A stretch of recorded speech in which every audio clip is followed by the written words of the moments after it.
creative. The unconscious serves as the matrix of new ideas. Well, here's an idea. Where do your thoughts come from? Well, you say you think them up. Well, as far as black box explanations go, that's a prime one.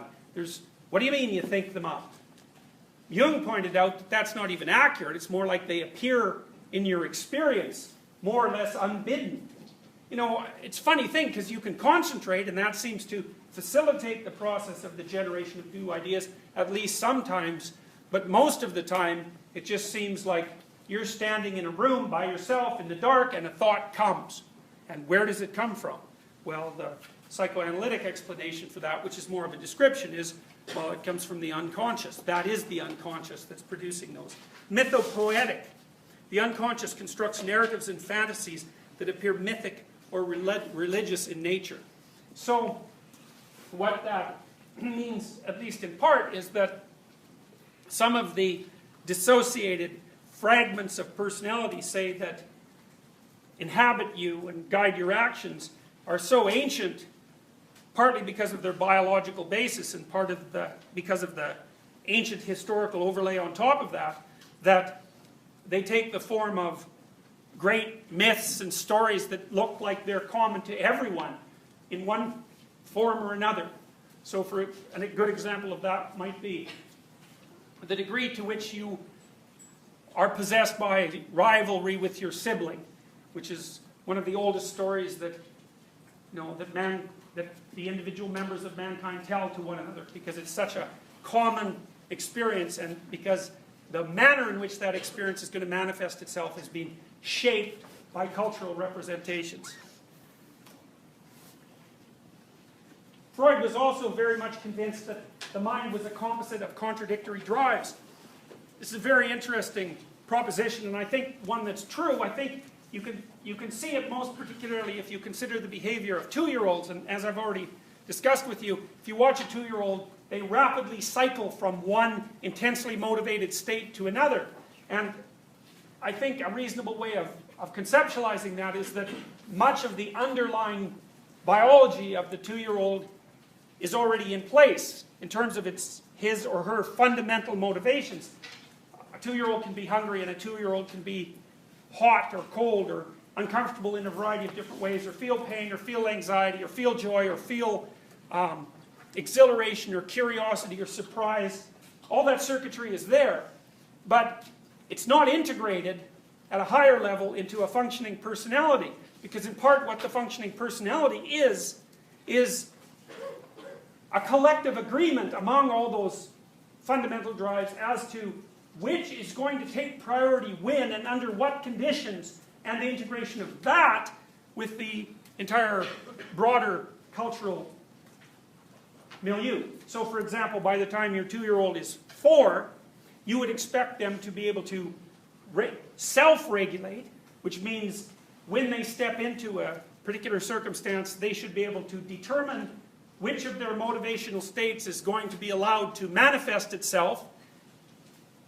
We would think about that as a form of learned inhibition, even though it's really not. It's more like the integration of those motivated states into a higher order game where each of them gets a chance to express themselves, but only in a particular order and only under particular circumstances. And then, of course, the 4-year-old has to have learned to do that in the presence of other children and in the presence of other adults, so that the fundamental motivational structures are integrated into a higher order structure that allows everybody to get along just fine and for everyone to pursue the things that they need to pursue.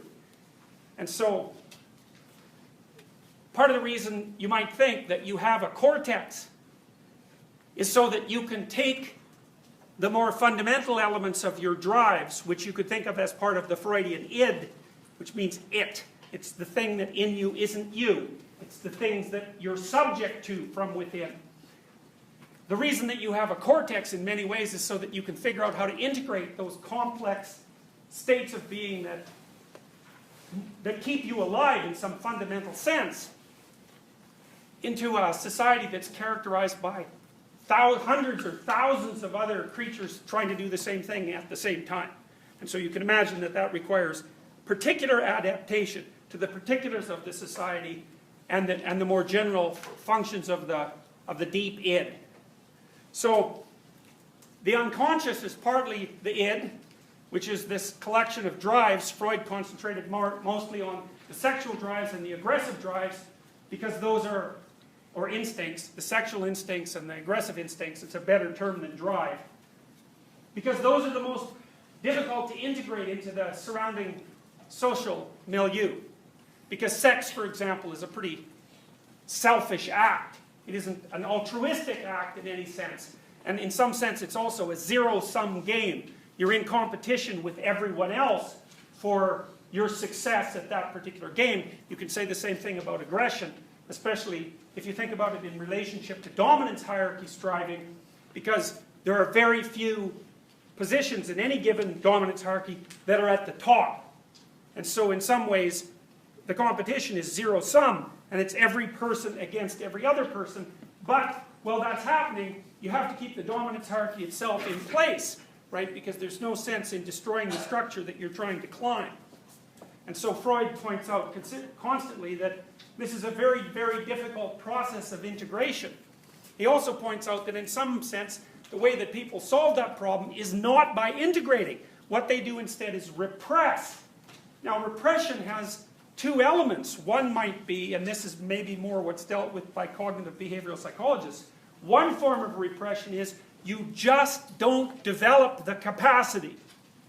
So let's say, if you're a sophisticated child and you're a fairly aggressive child, then what you learn to do is to integrate your aggression into the games that you play with other people. So maybe you turn into a very competitive and skilled child.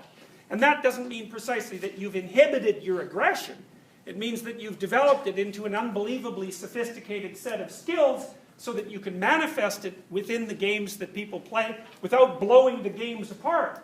So you can be a competitive and skilled player, basketball player, for example, which can be extremely aggressive, or a hockey player, or something like that.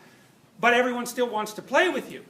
So that means that there's been no repression of the aggressive drive, or limited. It's just been integrated into all the things that it could conceivably inform.